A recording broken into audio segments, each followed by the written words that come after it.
The morning came, in cold and gray over Harlan County, the way it always does when something is about to be decided, the kind of cold that settles into old wood and older bones, the kind that makes a man pull his collar up and say nothing. Inside the low brick building that served as the county agricultural office, the fluorescent lights buzzed with that particular indifference that all government buildings seem to share. Folding chairs had been arranged in uneven rows. A long table sat at the front of the room, covered in manila folders and plastic water bottles. 3 officials in pressed shirts occupied the table, their pens uncapped, their faces carrying the practiced calm of men who had done this many times and expected to be done by lunch. The room was not full, maybe 30 people. Local farmers, a few neighbors, 2 men in jackets who had driven up from somewhere with better roads. A woman from the county recorder's office sat to the side, her reading glasses low on her nose, a log book open in front of her. Nobody was talking much. A younger man near the back scrolled through his phone. An older woman knitted something the color of autumn corn. They had all come to watch what they assumed would be a formality, a rubber stamp, a closing of business that had already been decided somewhere quieter and more comfortable than this room. At the end of the second row sat a man named Elias Croft. He was 63 years old, though he looked older in the way that outdoor work ages a person, honestly. His hands rested on his knees. His boots were clean, but worn through at the heels. He wore a canvas jacket, the kind with extra pockets, and in one of those pockets something was folded carefully, the edges soft from being refolded many times.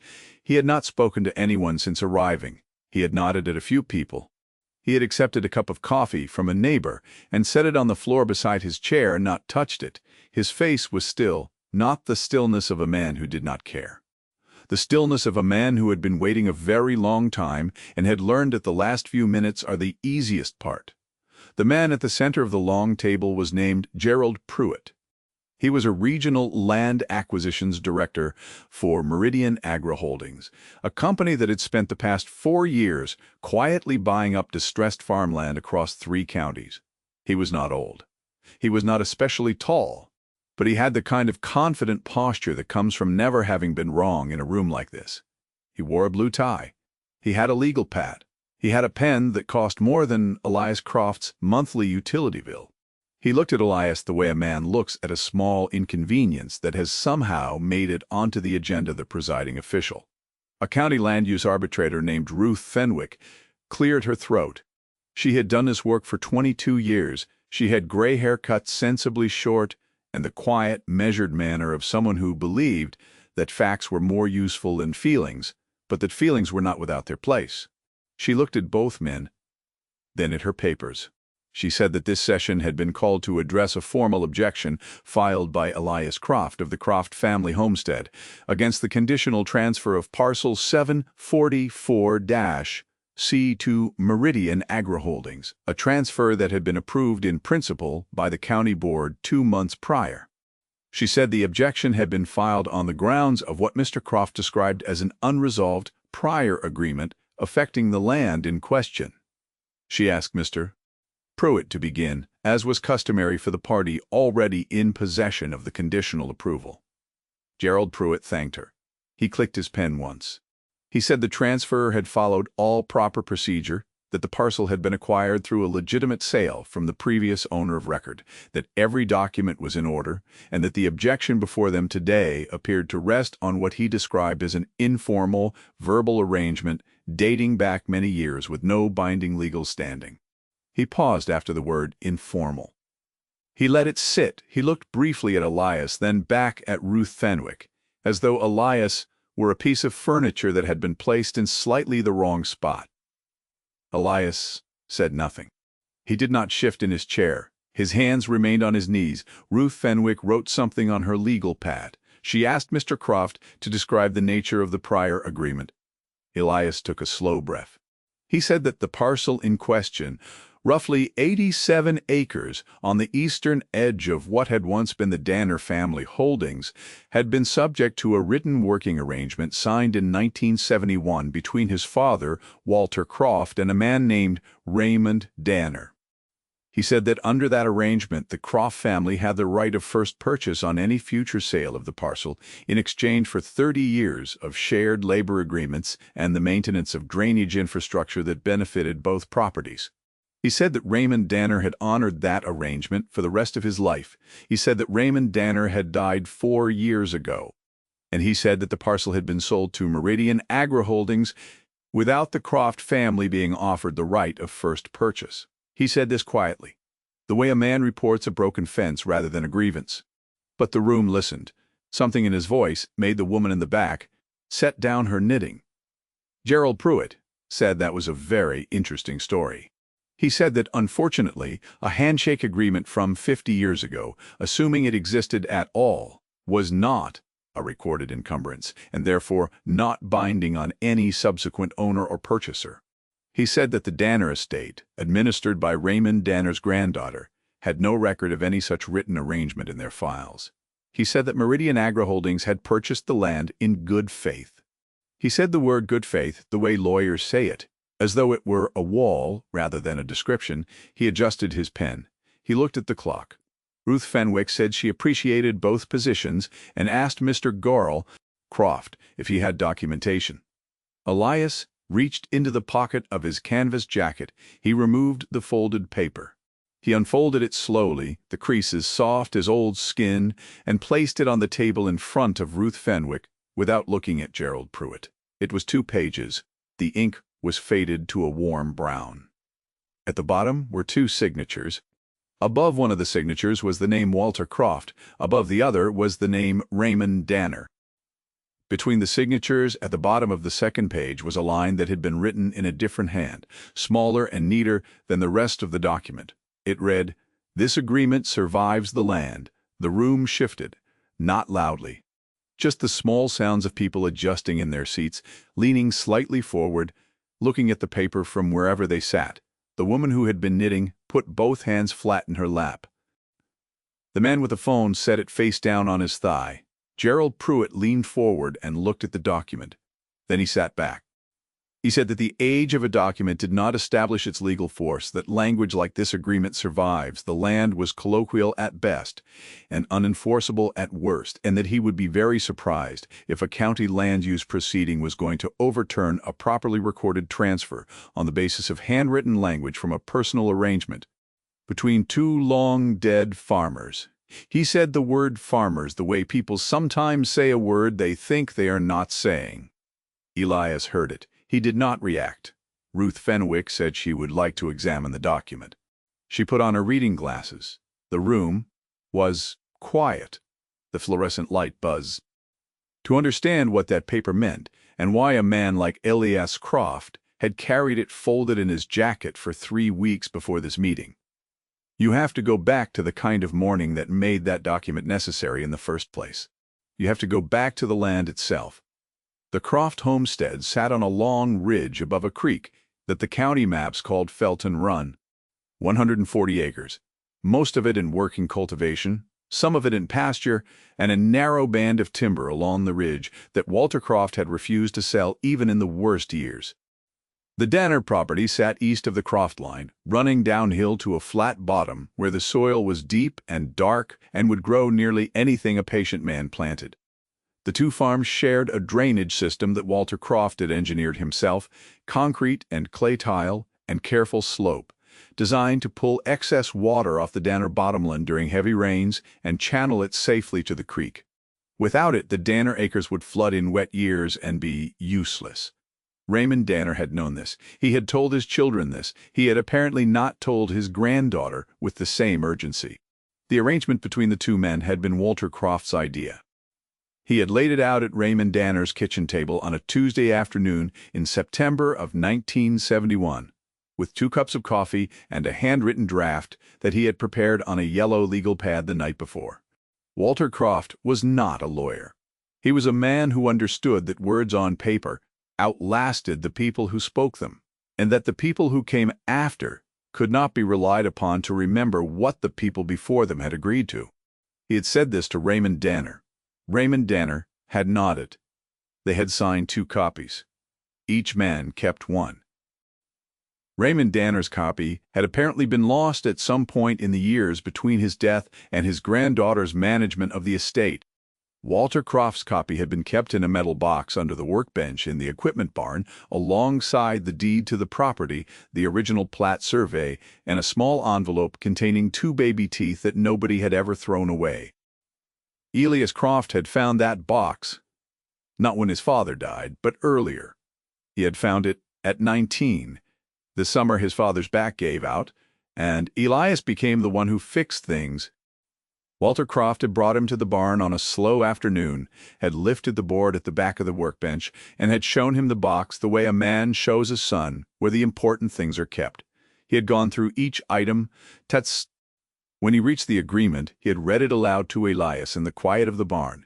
And then he had said something that Elias had carried for 44 years. He had said, "This is not about the land. It is about the kind of man you agree to be." Elias had not thought much about the document for most of his adult life. There had been too much else. Planting seasons and dry summers and the long, slow death of crop prices in the 90s and a wife who left when the 3rd consecutive bad year proved too much, and a son who came back and then left again, for reasons that were nobody's fault and everybody's. He had fixed tractors because he was good at it and because machines, unlike markets, broke down in ways that could be understood and corrected. He had fixed them for neighbors at first, then for farmers 2 counties over who heard he could do in 3 hours what the dealer charged 3 days and 3 times the money. For he had charged fair prices. He had saved what he earned. He had not told people what he was doing with those savings because that was not information that concerned anyone else. When word began spreading, quietly as wind through a fence line, that Meridian Agri-Holdings was buying up land east of the county road, Elias had not panicked. He had gone to the barn, he had opened the box. He had read the document again, for the first time in a long while, and he had noticed the line at the bottom that he had not written, and that his father had not written, and that neither of them had ever been able to explain. This agreement survives the land. Raymond Danner had added it after signing, in his small, neat hand. It was the only change he had made. Elias had stared at it for a long time. Then he had made a phone call, not to a lawyer, to the County Historical Records Office, which kept copies of filed agreements from the early 1970s as part of a rural land tenure documentation project that had been conducted by the State Agricultural College and almost entirely forgotten. He had asked a question. He had waited 4 days for the answer. Back in the hearing room, Ruth Fenwick finished reading the document. She read it a second time. She set it flat on the table and looked at neither man for a moment. Then she asked the woman from the county recorder's office if she had brought the supplemental records that had been requested in advance of the hearing. The woman from the recorder's office said she had. She opened her logbook and removed a folded document of her own. It was a certified copy. The paper was crisp and official, stamped with the county seal, and it was dated 47 days after the original agreement. It was the filed version. The copy that Walter Croft, apparently not trusting that a metal box under a workbench was sufficient, had walked into the county recorder's office and registered as part of the 1971 Rural Land Tenure Survey. It had sat in the county archive for 53 years, uncatalogued in any searchable digital system, present in the physical records, waiting for the person who knew to ask for it. Elias had known to ask for it. He had simply not mentioned this yet. Gerald Pruitt looked at the certified copy. He looked at Ruth Fenwick. He said that a filed notation was not the same as a recorded encumbrance, that the legal standard for binding right of first refusal required specific language and proper recording under land law, and that a rural survey document from a state agricultural college project did not carry the force of a deed restriction. He was speaking faster now. His posture had changed, in a way that was subtle but visible. He was still confident. But it was a different kind of confident, the kind that has started to cost something. Ruth Fenwick said she was familiar with the legal standard. She said she would like to read the full text of the filed document before making any determination about its standing. She read it. The room waited. The buzzing light was the only sound. The filed document was not simply a copy of the original handwritten agreement. Walter Croft had, when registering it with the county, attached a two-paragraph addendum in which he described the drainage infrastructure, noted its value to the adjacent parcel, and stated that the right of first purchase was being offered in formal exchange for this ongoing infrastructure service. He had used the word formal. He had listed the dimensions and materials of the drainage system. He had noted the estimated annual value of that service in $1971, and he had signed it before a notary. The room was very still. Ruth Fenwick set the document down. She asked the woman from the recorder's office to confirm the filing date and the notarization status. The woman confirmed both. Ruth Fenwick wrote something on her legal pad. She wrote for a long time. Gerald Pruitt said nothing. He looked at the water bottle in front of him and did not pick it up. Elias sat with his hands on his knees. It was then that Gerald Pruitt tried a different direction. He said, in a tone that was quieter and considerably more careful, that Meridian Agri-Holdings respected the history of the county and valued its relationships with legacy farming families, and that while he maintained the company's legal position, he was authorized to offer a settlement in the form of a financial payment to the Croft family in recognition of any historical inconvenience. He named a number. It was not a small number. It was the kind of number that would fix a roof in a tractor and leave some left over. Elias looked at Ruth Fenwick. He said, "I don't want the money." Gerald Pruitt said he understood that emotions ran high in these situations. He said the number could be revisited. Elias said he would like the right of first purchase to be honored as written. Gerald Pruitt said that the land had already been purchased, that the transfer had been conditionally approved. That reversing a completed transaction was not a simple matter and would require legal action far beyond the scope of this proceeding. Elias reached into the pocket of his canvas jacket a second time. He removed a second folded paper. He unfolded it on the table beside the first. It was a cashier's check. It was made out to Meridian Agri-Holdings. The amount on the check was the exact purchase price that Meridian Agri-Holdings had paid for parcel 744-C plus 3%, which Elias had calculated as a reasonable carrying cost for 4 months. The check was drawn on an account at the County Credit Union. Elias had opened that account 21 years ago, and he had been putting money into it in amounts that no one had ever asked about in the quiet way that a man saves when he knows something is going to matter eventually, and he intends to be ready when it does. The room understood now, not all at once, but in a wave that moved from the front to the back like wind across a field, the way understanding moves when it arrives through the body before the mind has caught up. The woman who had been knitting had both hands pressed together in her lap. The young man had put his phone completely away.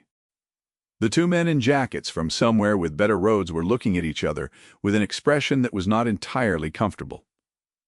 Gerald Pruitt looked at the check. He looked at Ruth Fenwick. He said that this was highly irregular. He said that a conditional approval was not the same as a rescindable contract, and that even if the prior agreement carried legal standing, the mechanisms for remedy were not a cashier's check placed on a table in a county hearing room. He said this very cleanly and very correctly, because he was, in his way, a capable man. But his voice had changed. It had the sound of a man who has realized that the ground he was standing on is not the ground he thought it was. Ruth Fenwick said she was going to call a 15-minute recess. She took both documents, the original agreement and the certified filed copy, and she walked to the side room with the woman from the recorder's office and closed the door. Elias picked up the cup of coffee from the floor. It was cold. He drank it anyway during the recess. Two things happened that the main room could not see. The woman from the recorder's office showed Ruth Fenwick a third document. It was not something Elias had known about. It was something the recorder's office had found while pulling the files requested for this hearing. It was a letter, written in 1989, from the State Agricultural College to Raymond Danner, confirming that the Rural Land Tenure Survey documents filed in 1971 remained part of the official county record and were, per a clarification issued that year by the State Land Records Authority, to be treated as registered notices of encumbrance on any future transfer of the parcels described therein. The letter had been sent to Raymond Danner. Raymond Danner had apparently filed it in the same drawer where his copy of the original agreement had been kept. But the county had kept its own copy, as county offices sometimes do, in a manila folder that had sat undisturbed for 35 years and had been found that morning by the woman with the reading glasses when she was looking for something else entirely. Some things survive because someone was careful. Some things survive by accident. And sometimes it is impossible to tell the difference. When Ruth Fenwick returned to the room, she sat down and placed all 3 documents in a neat row in front of her. She looked at Gerald Pruitt. She said that, in her judgment, based on the documents present, the prior agreement filed in 1971 qualified as a registered notice of encumbrance under the clarification issued by the State Land Records Authority in 1989. She said that the conditional transfer of parcel 744-C had therefore been made against an existing registered encumbrance which constituted a material defect in the transfer process. She said that this did not mean the transfer was automatically void, but that it meant the conditional approval could not be finalized without resolution of the prior encumbrance. She said that resolution could take several forms, including the negotiated exercise of the right of first purchase by the encumbrance holder, that being Alias Croft as successor to Walter Croft, upon payment of the fair market equivalent to the current conditional purchaser. She looked at the cashier's check. She did not say anything about it directly. She did not need to. The math was already on the table. Gerald Pruitt sat for a moment. He picked up his legal pad. He looked at what he had written on it during the hearing. He set it back down. He said he would need to consult with his company's legal team before responding to the determination. He said this in a voice that was professionally composed, but that carried, underneath its composure, the particular quiet of a man who knows that the call he is about to make is not one he was expecting to make this morning.